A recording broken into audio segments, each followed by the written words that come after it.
IBB-TV की तरफ से डॉक्टर इरफान अहमद बेग का सलाम कबूल कीजिए। 12 अगस्त 2023 आलमी यौम नौजवानान यानी इंटरनेशनल यूथ डे ये हर साल मनाया जाता है और इस बार इसका जो थीम है वो है green skill for youth, green transition के लिए। यानी हमारे माहौलियात को जो खतरा है उसमें ये ऐसा हुनर या ऐसी तरकीब की उसको नौजवानों को सीखनी है जिन्होंने इस दुनिया के सब्जे को, इस दुनिया की बहारों को वापस करना है। और ना सिर्फ इसकी वजह से उन्हें फायदा होगा, दुनिया को फायदा होगा, बल्कि इससे 84 लाख रोजगार के मौके पैदा होंगे। इस वक्त अक़वाम मुत्तहिदा के यूथ की जो डेफिनेशन है वो है 15 साल से 24 साल तक, और दुनिया की कुल आबादी यानी जो 8.5 अरब के करीब पहुंच रही है उसमें उस हिसाब से नौजवानों की जो तादाद है वो इस वक्त 1 अरब 20 करोड़ है, और जो आइंदा 2030 में 1 अरब 30 करोड़ हो जाएगी। पाकिस्तान के अंदर नौजवानों के लिए जो उम्र का तयन किया गया है वो 15 से लेकर 29 साल तक के है, और इस हिसाब से हमारी कुल आबादी में जो अब 25 करोड़ बताई जाती है उसमें ये आबादी तकरीबन 8.5 करोड़ है।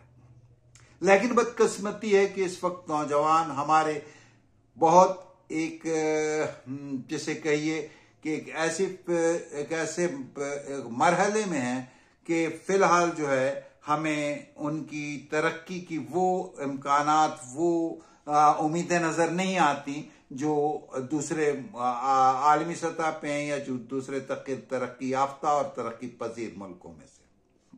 मसलन तकरीबन ये जो आबादी है इसमें से निस्फ से ज्यादा इस वक्त बेरोजगार है, और जो 8.5 करोड़ जो हमारे नौजवान हैं इसमें से तकरीबन 60 से 65 लाख मनशियात के आदी हो चुके हैं, और जो है उसमें से भी अगर आप देखें तो 2.25 करोड़ नौजवान जो हैं वो अनपढ़ हैं, यानी उन्हें इलिटरेट हैं, उन्हें लिखना पढ़ना नहीं आता।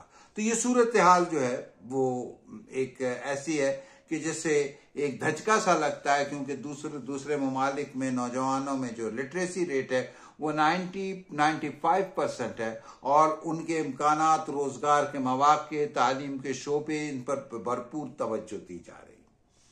अब इसमें जो आलमी सतह पर फिक्रमंदी है वो ये है कि पूरी दुनिया में नौजवानों को ये शिकायत है कि जो पॉलिसी मेकिंग के मराहल हैं और जो हिकमत अमली इख्तियार की जाती है उसमें नौजवानों का तनासब बहुत कम है। इंटरनेशनल पार्लियामेंटेरियन जो हैं, जो असम्बलियों के अराकीन वगैरह हैं, उसके अंदर जो है 30 साल तक की उम्र के जो नुमाइंदगान हैं पूरी दुनिया के अंदर औसतन, उसमें सिर्फ 2.6% हिस्सा नौजवानों का है, और इसी तरह उन नौजवानों में भी कोई 1% जो है खवातीन नौजवान उसके अंदर यानी लड़कियां शामिल हैं।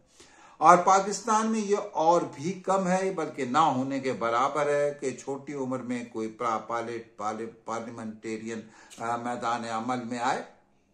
तो हम देखते हैं कि हमारे यहाँ जो अल्लामा इकबाल को अगर हम देखें तो उन्होंने कहा था कि खिरत को गुलामी से आजाद कर, जवानों को पीरों को उस्ताद कर। इस वक्त मसला यह है कि अगरचे पॉलिसी मेकिंग में और पार्लियामेंट में जो अवान बाला यानी असम्बली और जो सेनेट है उसके अंदर ज्यादा तादाद जो है 99% से भी ज्यादा जो है वो 30 साल से बड़ी उम्रों की है।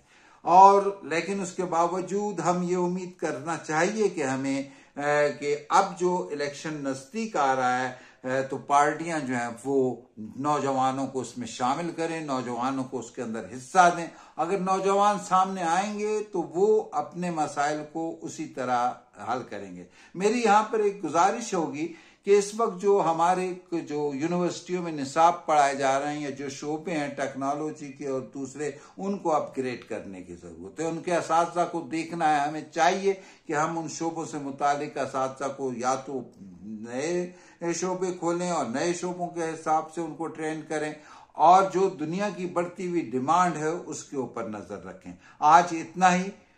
نوجوانوں کو علامہ اقبال نے کہا تھا کہ نوجوانوں کو میری آہ سحر دے، پھر ان شاہی بچوں کو بال و پر دے، خدایا آرزو میری یہی ہے، میرا نور بصیرت عام کر دے۔ تو ہم یہ چاہتے ہیں کہ ہم اقبال کے شاہین بنیں اور اقبال کے شاہین کی طرح اونچی پرواز اڑیں اور اپنے وقار کا خیال رکھتے ہوئے ترقی کریں اور جدید انداز سے جدید تعلیم کو حاصل کریں۔ شکریہ، نواز۔